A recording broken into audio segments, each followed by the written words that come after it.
हाची दुष्काळ तयार न म्हणे उच्चिष्ट अथवा थोडे तुका म्हणे भक्ती पुढे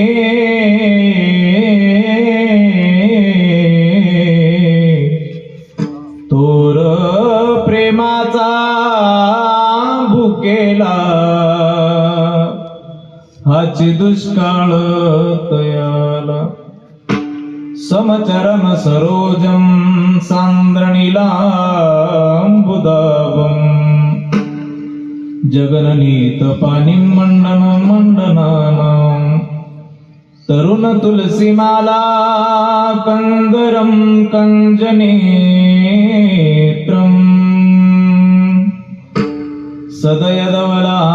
सदयदवलासं विठ्ठलं चिन्तयामि कलावद्य जीवोदरार्थावतारं कलङ्कं तेजोदिकामोदिवक्त्रम् कलानीशवादापनोदारदक्षं समाधिस्थमूर्तिं भजे ज्ञानदेवम् नमो सद्गुरु तुकया ज्ञानदीपा नमो सद्गुरु सच्चिदानंद रूपा नमो सद्गुरु भक्त कल्याण मूर्ती नमो सद्गुरु भास्कर पूर्ण कीर्ती गंगा विशुद्धं नितपाद स्पर्शं सरोवेष्टितं चुंबितं पुण्यस्थानं सराले स्थितं तं समाधिस्थमूर्तिं नमामि गंगागिरिजियोगिराजं तपो ज्ञान वैराग्य भक्ती स्वरूपं सदा अलंकृतं साधु संन्यास योगं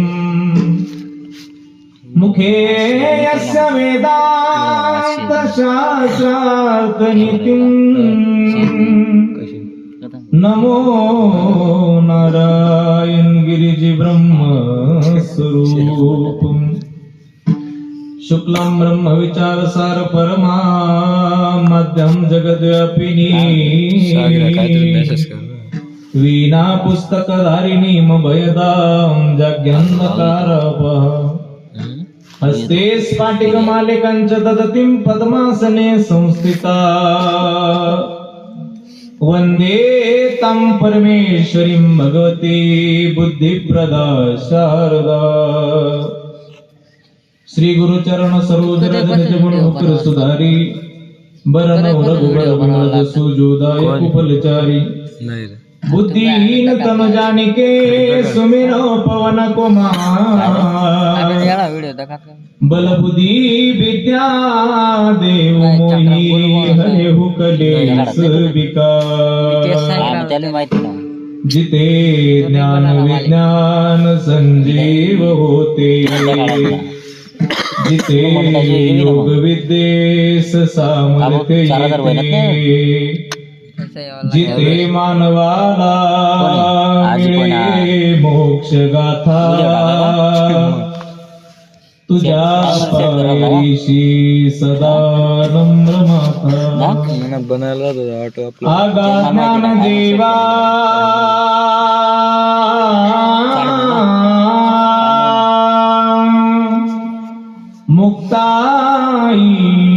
मुक्ताई परेशा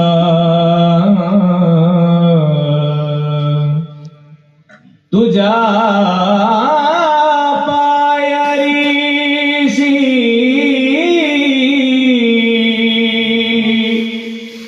सदा नम्र माता सामर्थ्याने गंगागिरींच्या सामर्थ्याने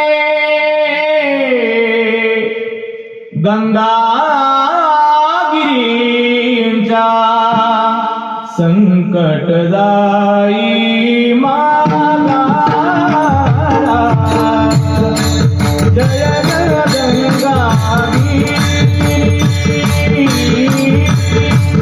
जय जय गंगागिरी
मस्तक माझा पायावरी या वारकरी संतांच्या सेवेलागी सेवक झालो तुमच्या लागलो निज चरणा अहोजे स्वामी तुक या देवा यावरी न करावा अवहीर ऐका महिमा आवडीची ऐका महिमा आवडीची गोरे खाय भिल्लनीची भिल्लटीची थोर प्रेमाचा भुकेला हाची दुष्काळ तयाला. प्रस्तुत साधू संतांच्या पदस्पर्शाने पावन पुनीत झालेल्या महाराष्ट्राच्या मातेला वंदन करून कैवल्य साम्राज्य चक्रवर्ती श्रीमंत श्री ज्ञानोबराय जगद्गुरु श्री तुकोबराय योगीराज सद्गुरु श्री गंगागिरीजी महाराज स्वानंद सुखनिवासी ब्रह्मलीन गुरुवरे सद्गुरु श्री नारायणगिरीजी महाराज स्वानंद सुखनिवासी सद्गुरु मोठे बाबा स्वानंद सुखनिवासी सद्गुरु नतुसिंग बाबा व सकल वारकरी संतांच्या ठिकाणी साष्टांग प्रणिपात करतो आणि माझ्या कीर्तन सेवेला सुरुवात करतो. सेवेला सुरुवात करण्यापूर्वी वक्ता संबंधाने काहीसा परिहार देणं क्रम प्राप्त आहे आणि म्हणून परिहार द्यायचा तो असा असणाऱ्या पुण्यक्षेत्र तामथरे तालुका सिंदखेडा जिल्हा धुळे या तामथरेच्या पुण्यभूमीमध्ये श्री राधाकृष्ण प्रेम मंदिर संस्थान तामथरे च्या वतीने आयोजित असलेला हा भव्य दिव्य नामयज्ञ सोहळा अखंड हरिनाम सप्ताह ग्रंथराज गाथा पारायण सोहळा श्री रामकथा श्रीकृष्ण गीता ज्ञान यज्ञ हरिपाठ आणि कीर्तन महोत्सव असा भव्य दिव्य असणारा सोहळा. या सोहळ्यातील आजच्या 5 क्रमांकाची कीर्तन सेवा आपल्या सर्वांच्या वतीने माझ्याकडे प्राप्त आहे. या सेवेसाठी मी या ठिकाणी उपस्थित आहे. अत्यंत भव्य आणि दिव्य या तामथरे गावामध्ये श्री राधाकृष्ण प्रेम मंदिराच्या निमित्ताने सुरू असलेला हा सुंदर भव्य दिव्य सोहळा अत्यंत भव्यता या सोहळ्यासाठी या ठिकाणी उपस्थित आहे निर्माण झालेली आहे आणि म्हणून या सोहळ्यामध्ये कीर्तन सेवा करण्याचं सद्भाग्य मला या ठिकाणी लाभलं. पैकी कार्यक्रम या ठिकाणी गोड करण्यासाठी उपस्थित अनेक मान्यवर आहेत. त्यामध्ये खरं तर या राधाकृष्ण प्रेम मंदिराच्या निमित्ताने ज्यांच्या वतीने मला हे निमंत्रण आहे ते परम आदरणीय वंदनीय या श्री राधाकृष्ण प्रेम मंदिर ट्रस्टचे सन्माननीय आम्हा सर्वांसाठी वंदनीय असणारे आपल्या सर्वांसाठी गुरुतुल्य असणारे खरं तर ज्यांच्या जीवनामध्ये खूप मोठा संघर्ष आहे आणि ज्यांच्या जीवनामध्ये या मंदिरासाठी जीवन समर्पित करण्याचा भाव आहे. खरं तर माणसं भरपूर भेटतील माणसं भरपूर पाहायला मिळतील. मंदिराच्या नावाकडे माया जमा करणारी माणसं सप्ताहाच्या नावाखाली माया जमा करणारी माणसं अन्नदानाच्या नावाखाली माया जमा करणारी माणसं पावला पावलाला भेटतील. येथे परमार्थामध्ये चुकीचे माणसं भेटायला वेळ लागत नाही योग्य माणसं भेटायला वेळ लागतो. म्हणून तर जगद्गुरु श्री तुकोबराय म्हणतात योग्य मार्ग दाखवणारे खूप कमी आहे. म्हणून जर योग्य मार्ग दाखवणारा जर सापडला तर महाराज म्हणतात पुढे गेले त्यांचा शोधित मार्ग चला जाऊ माग घेता मी. चांगल्या माणसाच्या मागे आम्ही जाऊ. असा चांगला माणूस तुम्हा सगळ्यांचं भाग्य आहे. असा चांगला माणूस तुम्हा सगळ्यांना लाभला आणि तो जो लाभला ते या राधाकृष्ण प्रेम मंदिराच्या निमित्ताने ज्यांनी खरं तर आपला संकल्प या ठिकाणी प्रस्तुत केला आणि आपलं समंत जीवन या मंदिरासाठी समर्पित करणारे परम आदरणीय वंदनीय गुरुवर्य महेंद्रजी महाराज. एकदा जोरदार टाळी बाबांसाठी वाजवा. गुरुवर्य बाबांच्या खरं तर माध्यमातून गुरुवर्य बाबांच्या खरं तर योगदानातून आणि या ठिकाणी संकल्पनेतून भगवान श्रीकृष्ण परमात्म्याचं राधाराणीचं या ठिकाणी भव्य आणि दिव्य मंदिर ही परमेश्वराचीच कृपा ज्ञानोबा तुकोबरायांचे आशीर्वाद आहेत. त्यांची संकल्पना पांडुरंग परमात्म्याचा संकल्प आहे आणि त्यांनी सुचवलेली ही सद्बुद्धी आहे की श्री राधाकृष्णाचं मंदिर या ठिकाणी भव्यतेत दिव्यतेत उपस्थित राहावं. जे वृंदावनात गेल्यानंतर मंदिर आपल्याला पाहायला मिळतात अगदी तशा पद्धतीची प्रतिकृती आपल्या तामथरेच्या पुण्यभूमीमध्ये ज्यांच्या माध्यमातून येते ते परम वंदनीय महेंद्रजी महाराज आहेत. खरं तर त्यांचं आजचं हे निमंत्रण आहे. बाबांच्या मार्गदर्शनाने बाबांच्या निमंत्रणाने मी या ठिकाणी उपस्थित आहे. वंदनीय महाराज या ठिकाणी आहेत. अनेक मान्यवर या ठिकाणी आहेत. दुसरं या कार्यक्रमाच्या निमित्ताने या सप्ताहाचे जे नियोजक आहेत आयोजक आहेत आणि या सोहळ्यासाठी या जागेसाठी या मंदिरासाठी महाराजांच्या बरोबर अगदी सिंहाचा वाटा उचलून खांद्याला खांदा लिहून जे या ठिकाणी उपस्थित राहतात जे या ठिकाणी योगदान देतात ते आपल्या सर्वांचे परम आदरणीय श्री रवींद्रसिंग बटेसिंग राजपूत अर्थात रविशेठ यांचंही या ठिकाणी निमंत्रण आहे. या मंडळींच्या निमंत्रणाच्या माध्यमातून मी या ठिकाणी उपस्थित आहे. अत्यंत भव्यता दिव्यता या सोहळ्याला आहे. खरं तर मंदिराचा मी हा संकल्प बघितला. खरं तर इथून पुढे अजून 1 किलोमीटर गाव आहे आणि इथून मागे इकडे हायवे. असं जंगलामध्ये इतकं नंदनवन तयार करण्यासाठी मला असं वाटतंय तिथे प्रत्यक्ष श्रीकृष्ण परमात्म्याचं आणि राधा राणीचं जिथं वास्तव्य आहे तिथं जंगलामध्ये माणसं जमतात. कारण श्रीकृष्ण परमात्म्याने भगवान परमात्म्याने राधा राणीने जी रासलीला केली ती नंदनवनातच केली आणि त्या रासलीलेमध्ये गोकुळ जमलं. परमेश्वराच्या अंतःकरणातले सगळे तिथं जमले, सगळ्या गोपिका तिथं जमल्या आणि त्यांच्या बरोबर परमात्म्याने रास केली. मला असं वाटते या मंदिराच्या माध्यमातून राधा राणी श्रीकृष्ण परमात्मा प्रत्यक्ष इथे राहतील आणि इथं त्यांचा आशीर्वाद घ्यायला आलेल्या माणसाबरोबर ते रास करतील, ते आशीर्वाद रूपी रास करतील, ती कृपा करतील. असं सुंदर स्थान मला वाटतं या ठिकाणी आहे. खूप पवित्रता आहे, खूप प्रसन्नता या स्थानाच्या निमित्ताने या ठिकाणी आहे. मलाही या ठिकाणी सेवा करण्याचं सद्भाग्य लाभलं आणि म्हणून मी महाराजांचे या ठिकाणी विशेषत्वाने आभार व्यक्त करेन. कार्यक्रमाच्या निमित्ताने अनेक मान्यवर या ठिकाणी आहेत, त्यामध्ये विशेषत्वाने ज्यांचा उल्लेख या ठिकाणी करावा लागेल ते परम आदरणीय वंदनीय या कार्यक्रमाला सुंदर करण्यासाठी उपस्थित पखवाजाची सेवा ज्यांची या ठिकाणी आहे ते या नाशिक जिल्ह्याचं रत्न वारकरी संप्रदायाचं भूषण आणि माझे अत्यंत जीवश्य जीवलग मित्र. पखवाज वाजवणारे भरपूर आहेत, पण कुठे काय वाजवलं पाहिजे याचं ज्ञान ज्याला आहे, नाही तर मग दादाडंग ताताडंग असे भरपूर भेटतील. भरपूर पावलाला माणसं भरपूर आहेत वाजवणारे, पण कोणत्या वेळी काय वाजवलं पाहिजे याचं ज्ञान प्राप्त करून ज्यांनी कला अवगत केली आणि आपल्या कलेतून महाराष्ट्र ढवळून काढला, प्रत्येक कीर्तनकाराच्या हृदयात ज्यांनी स्थान मिळवलं, असे माझे जीवलग मित्र मृदंग अलंकार दिनेशजी महाराज मोजाळ. एकदा जोरदार टाळी दिनेशदादांसाठी वाजवा. त्याचबरोबर दुसरे मृदंगाचार्य आपल्या या मालेगावचं वैभव, मालेगावचं रत्न आणि आदरणीय वंदनीय दिनेशजी महाराजांचे लाडके आणि पट्ट शिष्य अगदी दिनेश दादांचा हात म्हणजे दिनेश दादाला झाकावं आणि कृष्ण महाराजांना काढावं असं अगदी त्यांच्यासारखंच उभे हो. ज्यांचं वाजवण आहे, गुरुनिष्ठ आहे, कलेवरती प्रेम आहे, पखवाजावरती श्रद्धा आहे. मी नेहमी सांगतो जसं एखाद्या प्रियकराची प्रियसीवरती प्रेम असते, एकनिष्ठता असते, जसे एखाद्या आईची एका मुलाबद्दल प्रेम असते, एकनिष्ठता असते, तसा कलाकाराला त्याच्या कलेबद्दल एकनिष्ठता ठेवावं लागते, प्रेम ठेवावं लागते. तेव्हा ती कला त्याच्यावरती प्रसन्न होते आणि अशी कला प्रसन्न करून घेण्यासाठी ती साधना पखवाजाची ज्यांच्या माध्यमातून आहे. वंदनीय कृष्णा दादा, एकदा जोरदार टाळी वाजवा. कृष्णाजी महाराजांना विशेष धन्यवाद आहे. या ठिकाणी गाण्याच्या साथीसाठी महाराष्ट्राचा लाडका आवाज आणि प्रमाणाचे बादशाह म्हणून ज्यांची ओळख आजच्या काळामध्ये 21व्या शतकामध्ये 2025 सालामध्ये या ठिकाणी आहे असे परम आदरणीय वंदनीय गायनाचार्य संपतजी महाराज दानवे. एकदा जोरदार टाळी वाजवा. जोरदार. संपतजी महाराज या ठिकाणी आहेत. दुसरे गायनाचार्य ज्यांनी अत्यंत गोड चाल या ठिकाणी गायली, माझे अत्यंत जीवलग मित्र, गोड स्वभावाचं व्यक्तिमत्व आहे, गोड गळ्याचं गायक आहे आणि सुंदर असा स्वभावाचा व्यक्तिमत्व. आमच्या अनेक वेळा या ठिकाणी कार्यक्रमाच्या निमित्ताने भेट झाली. चंद्रकांतजी महाराज या ठिकाणी आहेत. एकदा जोरदार टाळी वाजवा. त्याचबरोबर दुसरे गायनाचार्य वंदनीय योगेशजी महाराज या ठिकाणी आहेत. बाबांनाही विशेष धन्यवाद. टाळी थांबू नका, थंडी पडून जाईल तुमची, टाळी वाजत राहा. योगेशजी बाबांना विशेष धन्यवाद आहे. सर्वच मान्यवर या ठिकाणी आहेत. आदरणीय महाराज अशोकजी बाबा या ठिकाणी आहेत. एकदा टाळी वाजवा. अशोकजी महाराज या ठिकाणी आहेत, त्यांना विशेष धन्यवाद आहे. आदरणीय चोपदार दोन कुठे एकच आहे, वाघासारखे एक चोपदार आहे, दोनची गरज नाही, एकच आहे. डरकाळीच अशी फोडतात की मागच्या माणसापर्यंत धावतात. म्हणजे चांगल्या चालीमध्ये अशी डरकाळी फोडली ती तिकडले लोक तिकडे पाहायला लागले, तिकडे काय झालं त्यावर, इतकी डरकाळी असं वाघासारखा एक चोपदार आहे, त्यांनाही विशेष धन्यवाद आहे. इकडे विनेकरी बाबा, त्यांच्या चरणावरती नतमस्तक होतो. इकडे सर्व माझी बालगोपाळ विद्यार्थी मंडळी, टाळकरी मंडळी, या सर्वांच्या चरणावरती ज्ञानोबा तुकोबराय समजून नतमस्तक होतो. सर्वांना विशेषत्वाने धन्यवाद देतो. साऊंडच्या माध्यमातून अत्यंत सुंदर आवाज सोडणारे दादा, तुम्हालाही विशेष धन्यवाद आहे. ज्ञान मंदिरा युट्यूब चॅनलच्या माध्यमातून या ठिकाणी हा कीर्तन सोहळा आपल्याला ज्ञान मंदिराच्या माध्यमातून युट्यूब चॅनलच्या माध्यमातून लाईव्ह, परंतु लाईव्ह बंद केलंय कारण लोक थंडीची घरीच झोपून पाहायला लागली होती.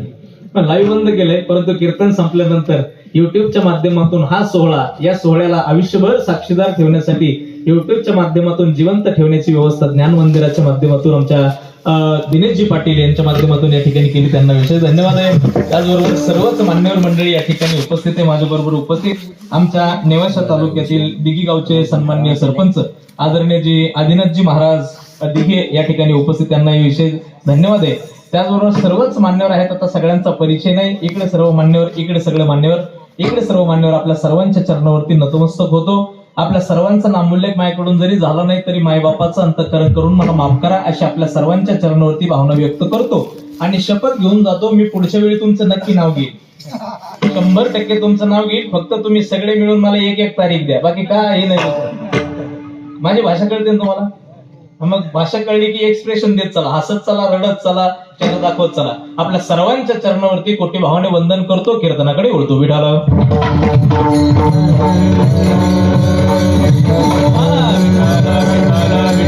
विठाला टाळी टाळी टाळी सर्वांनी.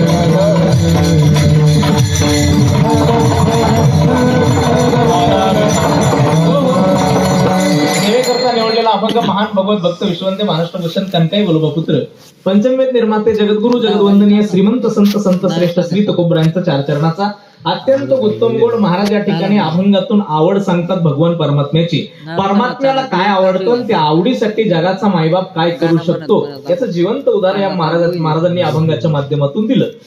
पैकी आवड नावाचा विषय म्हणून आवडीपासून सुरुवात करतो आपण. माझी भाषा कळते सगळ्यांना ना? हा, माना हलवत चला बरं का. नाही असे माना हलवत चालले म्हणजे मला कळतं, ऐकू राहिले. आवड हा विषय, आवड प्रत्येकाची. दिनेश महाराज प्रत्येकाला काही ना काही आवडतं.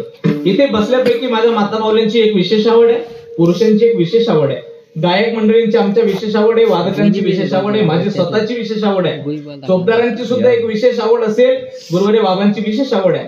प्रत्येकाची आवड जरी भिन्न असेल तरी आवडीचा उद्देश एकच आहे. आवडीचा उद्देश सुख आहे, समाधान आहे, याच्यापेक्षा वेगळा उद्देश नाही. आवडीच्या माध्यमातून आम्हाला सुख व्हावं, आवडीच्या माध्यमातून आम्हाला समाधान मिळावं, एकमेव उद्देश प्रत्येक जीवाचा आहे. सुखाच्या दिशेने आपल्या प्रत्येकाची धाव आहे. ऐका, खूप महत्वाचं बोलतो आणि समजेल असं बोलतो. सुखाच्या दिशेने प्रत्येकाची धाव आहे, प्रत्येकाला सुख मिळावं असं वाटतं आणि सुखासाठी आम्ही प्रयत्न सुद्धा करतो. ऐका बरं का, सुख मिळावं असं प्रत्येकाला वाटतं आणि सुखासाठी आम्ही प्रयत्न सुद्धा करतो. किती प्रयत्न आहे आपले, म्हणजे इतके प्रयत्न करतो की दिवसाची रात्र करतो, रात्रीचा दिवस करतो, दिवसाची रात्र, रात्रीचा दिवस करतो, हाडाची काढ करतो, रक्ताचं पाणी करतो, गोल्याचं वाटोळं, वाटोळ्याचं गोल करतो. ह्याची टोपी त्याच्या डोक्यात, त्याची टोपी ह्याच्या डोक्यात, दोघांची आपल्या डोक्यात.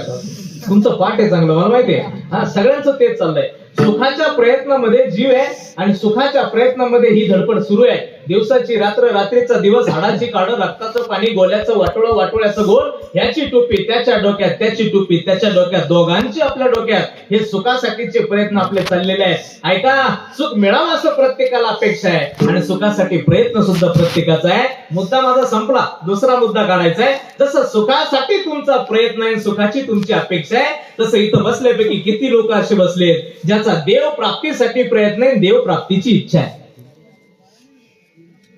कळतं का तुम्हाला? किती लोक इथं बसलेत ज्याला देव प्राप्तीची इच्छा आहे आणि देव प्राप्तीसाठी प्रयत्न आहे? नाही महाराज, तो या देवाला काय घेऊन बसतो, इथं प्रपंचालाच वेळ नाही आम्हाला, प्रपंचालाच वेळ पुरवणार, तो हा देव काय घेऊन बसतो?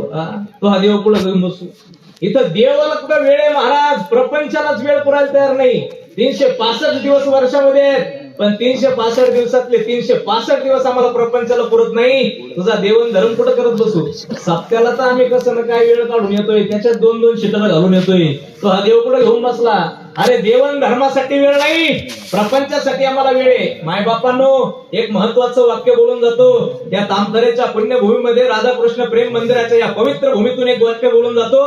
वाईट वाटलं तर तुमची माफी मागून बोलून जातो. दादा ऐका, जर तुम्ही सुखासाठी प्रयत्न करत असाल आणि सुखाची तुमची इच्छा असेल आणि देव प्राप्तीसाठी जर तुमचा प्रयत्न नसेल तर आयुष्यभर तुम्हाला सुख मिळणार नाही. हे वाक्य तुम्ही माझं घेऊन जा. सुख मिळणार नाही का? कारण तुम्ही जिथे सुख आहे तिथे जायला तयार नाही. महाराज सांगतात, सुख तुम्ही प्रपंचात किती शोधा, मिळणार नाही. कारण जगाच्या पाठीवरती सुख जिथं आहे ना, त्याला पंढरीचा देव म्हणतात. या माय बापा, या मृत्यू लोकांमध्ये एकच सुखाचं स्थान आहे. कोणतं स्थान आहे? सुखरूप ऐसा तुझा कोण सांगा, माझा पांडुरंगा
सुखाच्या पाठीवरती सुखरूप कुणी असेल तर जगाचं माय बाप आहे. सुखरूप पैसा तुझा कोण सांगा, माझ्या पांडुरंगा सारिका तो. महाराज म्हणाले ना, सुखाचे हे सुख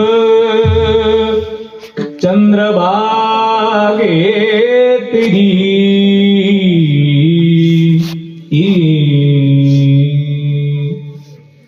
पुंडलिका पाठी उभे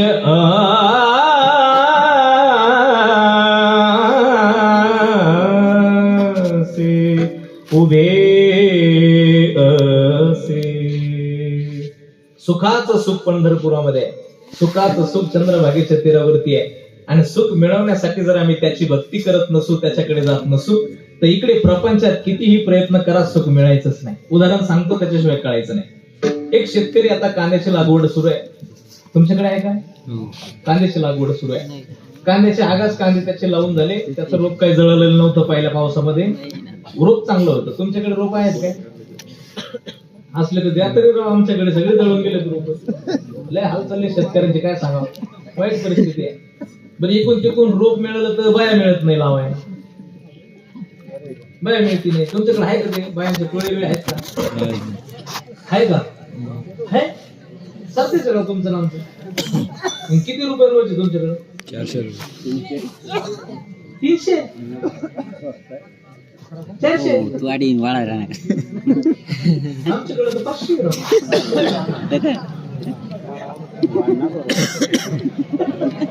काय पण 5 आहे ना माझे. गडबड नका, गडबड नका. मी बरोबर करून देतो, सगळं व्यवस्थित करून देतो, काही काळजी नका. व्यवस्थित करतो, तुम्ही गडबड नका. मी आपला असंच बोलून गेलो बाबा काल करणार. आमच्याकडे 400 रुपये रोज आहे. ते म्हणजे 300 आहेत आमच्याकडे. मी म्हणलं आमच्याकडे 400 राव. ते दुसरे मला सकाळी त्याचा फोन आला गावातल्या पाठवा म्हणे, भाऊ तुम्ही काय खेळ करून गेले म्हणे का? म्हणलं काय झालं? अरे म्हणे बाया खळल्या ना, येईना ना 400. तुमच्याकडे तरी माऊली 300, आम्ही आता 250 देऊन राहिलो अजून. उलट तुम्ही 50 वाढव देऊन राहिले. विठाला विठाला.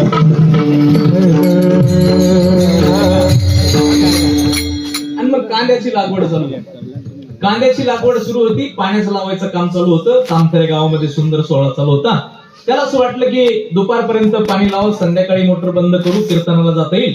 म्हणून त्यांनी दुपारी 2 वाजता मोटर चालू केली. पाणी भरलं. 4 वाजले, 4:30, 5 वाजले, 6 वाजले. 6 वाजता हरिपाठाचा आवाज यायला लागला. चला लवकर चला, हरिपाठाचा कार्यक्रम सुरू करायचा आहे. चला वारकरी, गावकरी, ग्रामस्थ मंडळी चला, हरिपाठाचा आनंद घेण्यासाठी चला. आवाज यायला लागला. त्याला असं वाटलं जाऊ दे गड्या, हरिपाठ जाऊ दे, आजच्या दिवस आता कांद्याची लागवड झाली, पाणी देणं गरजेचं आहे. म्हणून त्यांनी 6-7 वाजू दिले. 7:30 वाजले, 7:45च्या दरम्यान त्यांनी आता जीवावरती दगड ठेवून मोटर बंद केली. मोटर बंद केली, बारे जिकडे तिकडे व्यवस्थित केले आणि आता घरी निघाला. हात स्वच्छ धुतले आणि कीर्तनाला यायचं म्हणून हात स्वच्छ धुवून निघाला आणि गाडीवरती येऊन बसला. कृष्ण महाराज गाडीला किक मारली. किक मारल्यानंतर त्यांनी गाडीला किक मारली. हाताचा ऍक्सिलेटर असतं ना, इकडून मूठ असते, ऍक्सिलेटर फिरवलं तर त्याच्या ऍक्सिलेटर फिरवताना लक्षात आलं, येत्या वेळी त्याच्या या हाताच्या या बोटामध्ये 1 तोळ्याची अंगठी होती. किती तोळ्याची होती? तुम्ही बोलत राहा. किती तोळ्याची? 1 तोळ्याची होती. येते वेळी 1 तोळ्याची अंगठी त्याच्या या बोटात होती, पण जाते वेळी ती अंगठी त्याला दिसायला तयार नाही. त्याच्या लक्षात आलं अंगठी कुठंतरी पडली. अंगठी पडली, त्याच्या लक्षात आलं, पण हुशार होता. त्याने गाडी जशी किक मारली तसा आश्रमावरती आला. जसा आश्रमावरती आला, सप्ताह चालू असल्यामुळे सगळीकडे लाईट लावलेले होते. त्याने एका मोठ्या लाईट खाली गाडी उभी केली आणि त्या लाईटच्या खाली अशी माती चापसायला लागला. जवळजवळ 15-20 मिनिटं माती चापसली आणि 15-20 मिनिटं माती चापसल्यानंतर आजचे कीर्तन अमोल महाराज आले आणि अमोल महाराज आल्यानंतर त्याला म्हणले, भाऊ कमून माती खेळून राहिला? तो म्हणे, मी माती खेळत नाही बाबा, 1 तोळ्याची अंगठी पडली. मग त्यांना दया आली. तोही थोड्या वेळ माती त्यालाही पाहू लागले, अंगठी पाहू लागले. दोघांनी मिळून अर्धा तास माती चापसली. अर्धा तास माती चापसल्यानंतर इकडे कीर्तनाचा टाइम व्हायला लागला. मग त्याला आलेले महाराज म्हटले, भाऊ किती वेळ माती खेळणार आपण? नेमकं अंगठी पडली कुठं मला सांग, नेमकं जिथं पडली ती जागा सांग. ती जागा आपण सगळी वाळू अशी एकत्र करू, ती एका गोणीत भरू आणि ती चाळीत बैस तू. चाळणी म्हणजे तुला सापडून जाईल, चाळणीच्या माध्यमातून सापडेल. तो म्हटला, महाराज गंमत अशी झाली गड्या, दुपारी पाणी लावायला रानात गेलतो, शेतात गेलतो.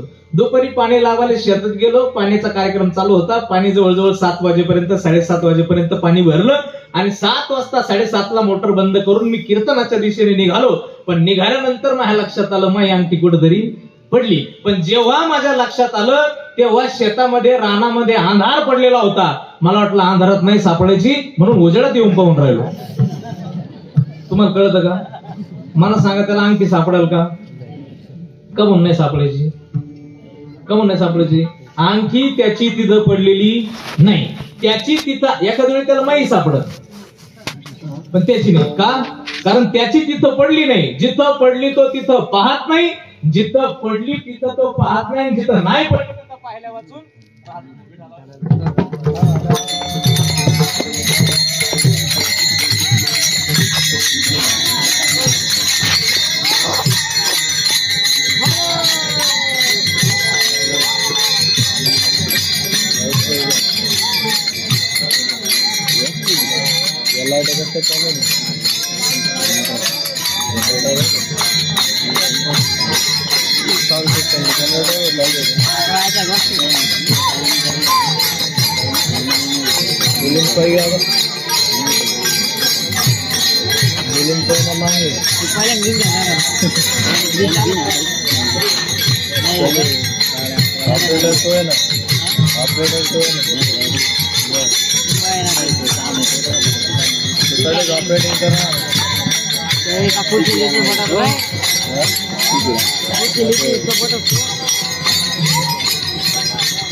टाळी टाळी सर्वांनी हा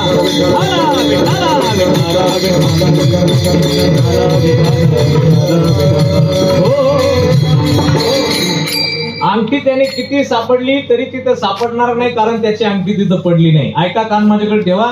जिथं पडली तिथं पाहत नाही, जिथं पडली नाही तिथं पाहतो. आमचं प्रपंचात तेच चाललं. जिथं सुख आहे तिथं आम्ही जात नाही, आणि जिथं सुख नाही तिथं धडपडले वाचून. महाराज म्हणतात, सर्व सुखाची आशा जन्म गेला,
टाळी वाजव एकदा.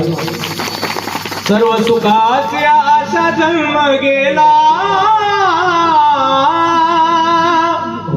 क्षण एका मुक्ती यत्न नाही केला, हिंडता दिशा क्षीण पावला, माया वेशीला जीव माझा.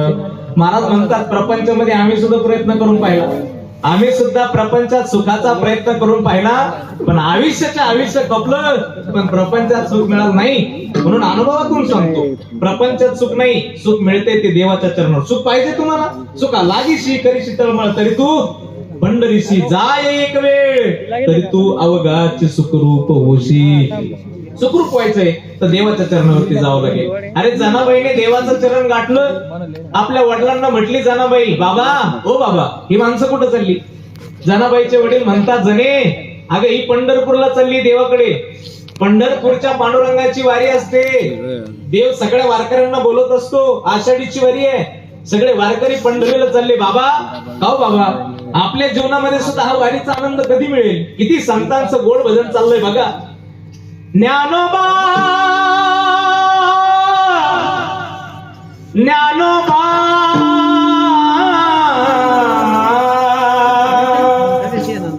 ज्ञानोबा माऊली तुकाराम, ज्ञानोबा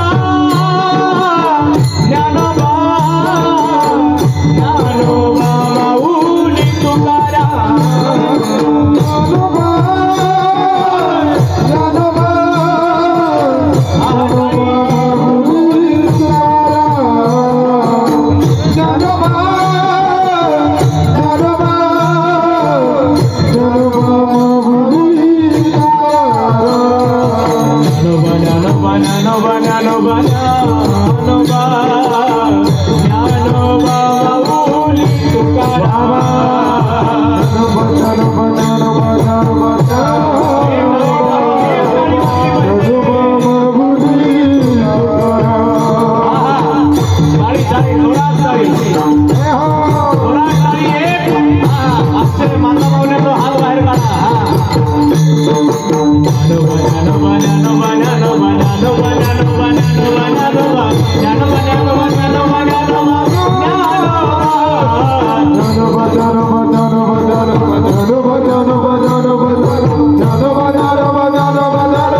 हात बाहेर काढा. कोणाला हात येते दाखव बरं मला. इकडं इकडं महिला माता मंडळी, हा हात वरती हा अंगाशी शबास जोरात.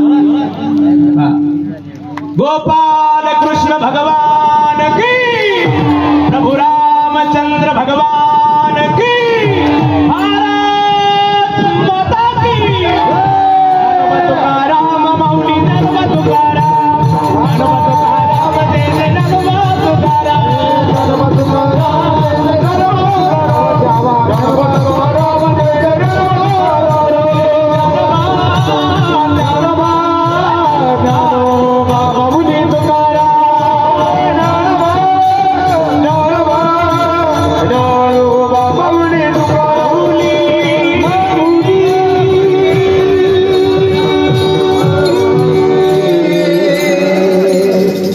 असा जोरदार गजर चाललाय. वाजवा जोरदार टाळी वाजवणार. तुम्ही कमीत कमी एखाद्याचं गाणं आवडलं माझ्याकडे पहा. कीर्तन थोडं कमी होईल पण याला सांगून जातो. थोडस गाणं आवडलं, कोणाचा पक्वाज आवडला भावाचा, कीर्तनकाराचं वाक्य आवडलं तर खालून टाळी वाजीत जाता. कलाकार की जान तालियों में होती. तुम्ही टाळी वाजवल्याने इथं का डबुल ठेवेल नाही. स्फुरण येत. काय येत? काय येत? पुरण नाही, स्फुरण. स्फुरण जीवात जीव येतो, बाकी काही नाही, हाय काय नाही काय. आणि तेवढं चांगलं वाटतं. आम्ही गातो आणि तुम्ही जर नसते पाहत राहिले तर आम्हाला असं वाटतं आमचं काही चुकत होतं काय. माझा थोडा गाण्याचा स्वभाव आहे, मला रोज नवीन गाव आहे, नवीन गावात रोज नवीन अनुभव आहे. काही काही गावामध्ये संपत महाराज लोकांना गाणं अजिबात उमजत नाही, चंद्रकांत बाबा अजिबात उमजत नाही. आपण किती गा ते आपल्याकडे असे पाहत राहते.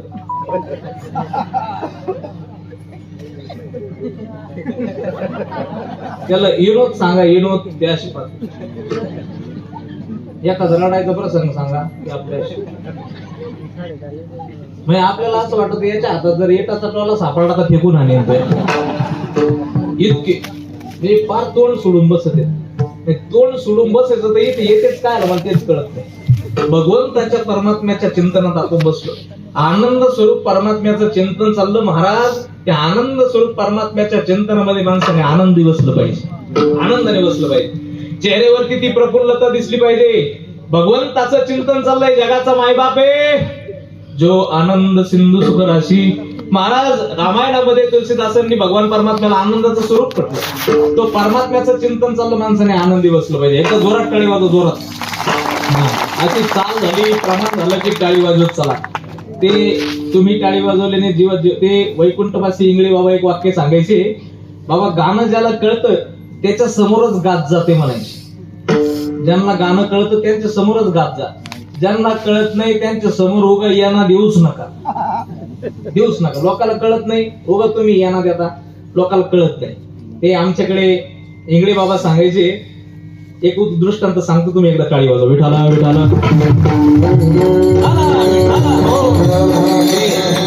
नवरात्रामध्ये आमच्याकडे एक भजनाचा कार्यक्रम असायचा, म्हणजे असतो अजूनही. तर आम्ही शास्त्रीय गायक बोलवतो बाबा, एवढं सुंदर शास्त्रीय भजनाचा कार्यक्रम असतो. आणि लॉकडाऊनच्या अगोदर आम्ही एक पुण्याचे गायक बोलवले. कार्यक्रमाची तयारी झाली, गावगाव गाडी फिरली, गावभर गाडी फिरली. उद्या आपल्या गावामध्ये सुंदर संगीत भजनाचा कार्यक्रम आहे, जास्तीत जास्त संख्येने उपस्थित राहून भजनाचा आनंद घ्या, अशी गावभर गाडी फिरली. आणि गावभर गाडी फिरल्यानंतर मग ते कार्यक्रमाचा बातमी झाली, चर्चा झाली. गावोगावी बातमी फिरत असल्यानंतर गल्ली गल्लीतून रस्त्याने वाऱ्याने आणि अशी वावराने गाडी फिरली. तर जे काम करणारे महिला मंडळ होतं त्याच्यामध्ये असा ग्रुप होता. जसं मी तुम्हाला मग अशी विचारलं बाबा ग्रुप आहे का तुमच्याकडे महिलांचा, तसं खुरापणारा एक ग्रुप होता. आणि खुरपता त्यांची बायांची चर्चा चालू झाली, बाई उद्या जाऊ आपण भजन ऐकायला. त्यांना वाटलं चांगले गवळणी ऐकायला भेटन, भजन ऐकायला भेटन, नको मारू खडा कानाला पिचकारी, नकळत बाई टपकन खडा मारीला, गवळणी ऐकायला भेटतील. ते म्हणते जाऊ आपण. त्याच्यातली एक जरीन म्हणे, बाई मला नाही जमायचं, तुम्ही आपल्या जा, माय माग लय काम राहतेत, मला घरी उठल्यापासून झोपेपर्यंत माय माग काम आहे बाई, तुला काय सांगू, प्रपंच माया माग पडलेला आहे. सकाळी उठल्यापासून यांचं आवरून द्यायचं, मा आवरायचं, शेणकूर करायचा, गायाच्या दारा काढायच्या, यांच्या गाडीला किटली लावून द्यायची, पाप्याला उठून द्यायचं, त्याला आंघोळ घालायची, त्याचं हागणं मुतणं करायचं, त्याचा डबा करून द्यायचा, त्याला गाडीत बसून द्यायचं, बाई तुला काय सांगू, त्याला शाळेत काढून द्यायचं, यांच्या हातात चहा नेऊन द्यायचा, यांच्या अंडरपॅन्ट यांच्या हातात द्यायच्या, यांच्या पणीला यायच्या हातात द्यायचे, यांना टावेला हातात द्यायचे. तुला काय सांगू बाई, एवढं सगळं करून कसं काय जीवाने आवरून 10-10:30 वाजता रानात मड गाडायचं, दिवाळी येणार माळ काम करायचं. संध्याकाळी घरी गेल्यावर का जीवाला आराम आहे का, गेल्यावर पुन्हा तो गायांचा जनावरांचा शेणकूर करायचा. बाई तुला काय सांगू ना, एवढा शेणकूर करायचा, एवढं सगळं करायचं, पुन्हा आवरायचं, स्वयंपाक करायचा, यांच्या मड्याला खाऊ घालायचं, आणि मग पुढे जीवाला खायला भेटत बाई. आणि कधी तो भजन ऐकू, मला नाही जमायचं, तो आपली जाय. ते अशी म्हटल्यानंतर ती जी म्हणली होती ना आपण जाऊ, ती म्हणे बाई तुमच्या घराला भजन नको का पूजन नको ग. आता असं म्हणल्यानंतर ती खरंच घरी झोपली असं का, ती लाज काज भजनाला येऊन बस. आणि भजनाला येऊन बसल्यानंतर तुम्हाला सांगतो शास्त्रीय भजन चालू झालं. शास्त्रीय भजन म्हणजे काय असं गवळण नाही, ते नाही. शास्त्रीय भजन म्हणजे असं स्वर लावून काम असतं. असे 2 तंबोरे लावले, इकडून 2 गायक, इकडून 2 वादक, ते मध्ये गायक बसले, त्यांनी असे तंबोरे लावले आणि असा स्वर लावला. मला शास्त्रीय भजन म्हटलं की रामकृष्ण हरी दिनोदादा अगदी विलंबित, तुम्ही त्याच्यातूनच आहात, तुम्ही सगळे मान्यवर मंडळी सगळे त्याच्यातलेच आहात, अगदी विलंबित त्याच्यामध्ये रामकृष्ण हरी. का विलंबित? कारण त्या स्वरावरती बैठक तयार होत असते, बैठक तयार होते. आणि मग स्वराची बैठक तयार होण्यासाठी त्या गायकाने असा सुंदर स्वर लावला, रे राम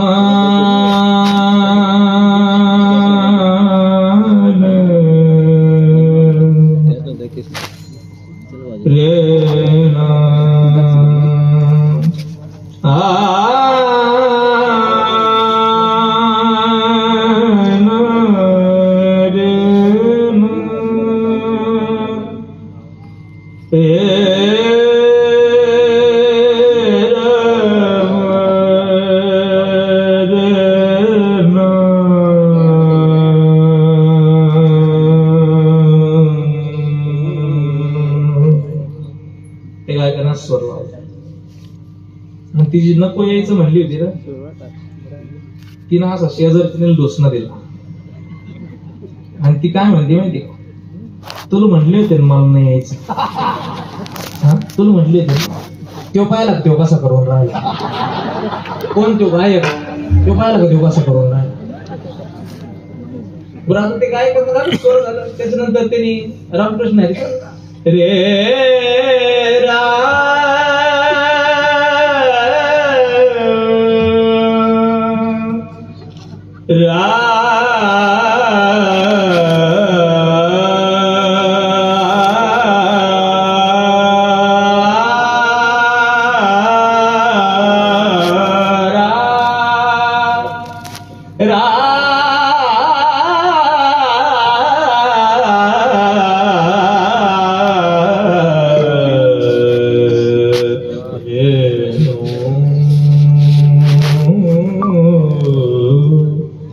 जवळजवळ बाबा रा आणि मची जवळजवळ मध्ये 5-10 मिनिटाचा अंतर होता.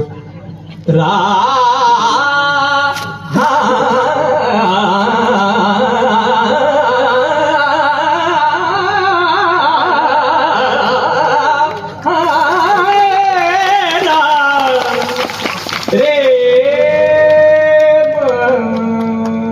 असं 5 मिनिटाचं अंतर होतं.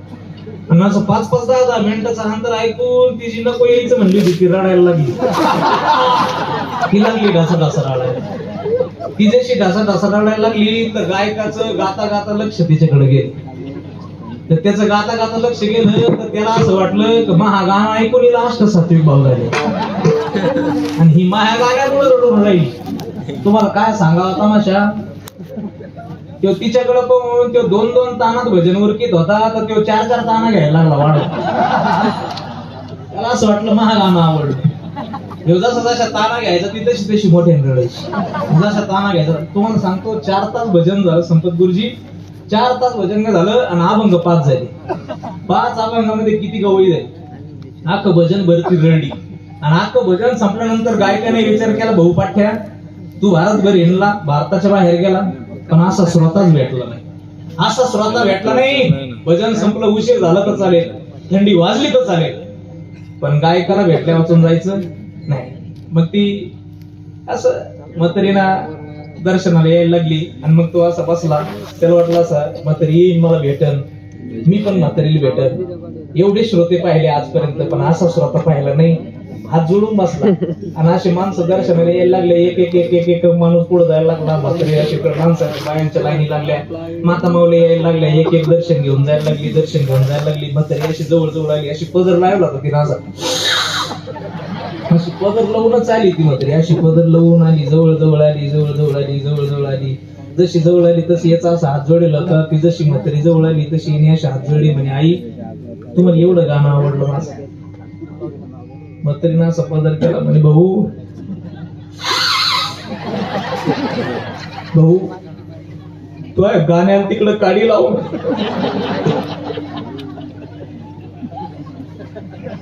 तो गायक म्हणे मग तुम्ही इतके रडले का? म्हणजे भाऊ तुला काय सांगू, तो गाणं ऐकू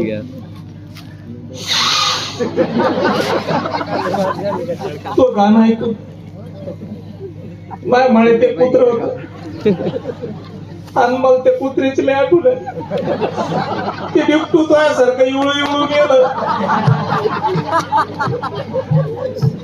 मोकळा असा मोकळा असं मोकळं मोकळं हसण्याने आयुष्य वाढत. हसण्याने मोकळा असत. चला इंगळे बाबा सांगायचे गाणं ज्याला कळतं त्याच्या समोर घालतं, नाही तर लोक असा तमाशा केल्या होतो राहायचे नाही. विठाला